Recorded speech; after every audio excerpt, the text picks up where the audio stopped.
Dr. McEnany, please give her another hand. It's amazing. As I've looked, as we started at 8 o'clock this morning, it's probably about 1:30, the information that we've been able to share.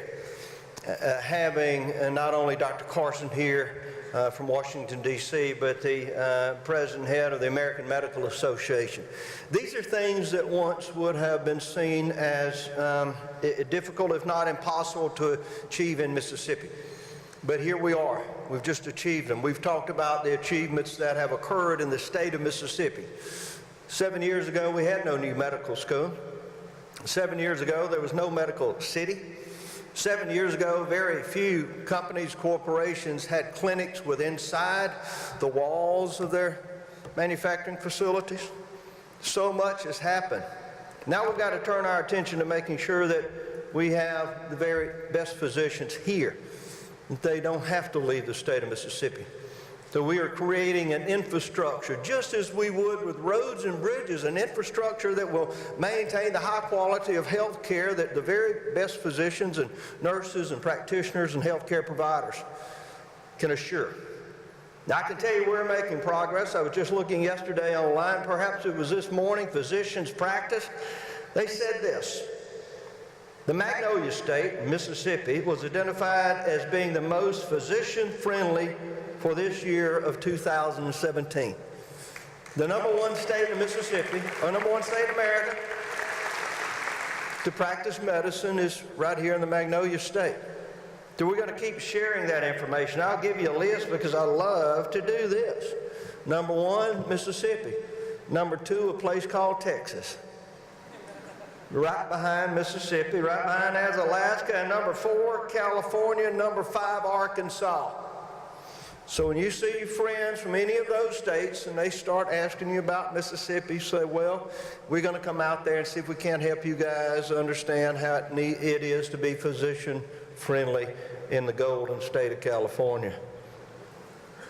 I'm so proud to be able to say that we are making this progress because challenges lay ahead. We have a population that is often their own worst enemy. If I could stop the abuse of drugs and alcohol, if I could stop people from smoking, if I could get them to exercise a little bit and control their weight, can you imagine the savings, not only at the treasury of the state of Mississippi, but the quality of life for those individuals? We've been able to reduce teen pregnancy by 26% in the state of Mississippi in the last 7 years. People said that couldn't be done either, but it has. So those prenatal challenges that occurred so often when a young girl was there and wouldn't tell anyone she was pregnant, we found out months into the pregnancy. Now we're able to understand that it is so much better for her and for the entire family and for that child if they will wait to their adult years to make those adult decisions. We talked about food deserts. I'm from Morehead, Mississippi.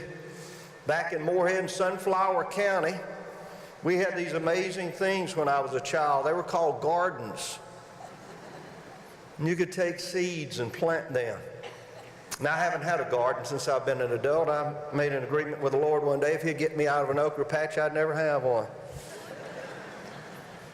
But we're going to try to work with our Secretary of Agriculture and Commerce here, and we have before with Farm Bureau, seeing if we can't help create vital opportunities in the Mississippi Delta and Southwest Mississippi where you can have a piece of land that you might be able to go and farm and raise your own fruit. Well, I'm sure that we would give the necessary training and assistance that they would need.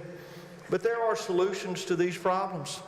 The healthcare city, as we saw earlier at Traditions, is just absolutely remarkable. I travel around the nation, around the state, and tell people about it. They ask, where? When did that happen? Well, it happened organically. It began to grow with a lot of hard work, and we're going to need it. We're going to need all those osteopathic doctors. Just now, I'm part of an organization called Baby Boomers. There's some of us in the room, we said earlier, 74 million baby boomers exist today. 74 million born about 1947 to 1964. We are rushing towards health care like a tsunami. In about another decade, we'll hit it full force. If we don't have the infrastructure, if we don't have the physicians, if we don't have the systems that will be able to meet that, and accomplish it. America will face a healthcare crisis that we have not seen in centuries. So we're working hard in Mississippi to get ready for that. I want to thank every one of you here today.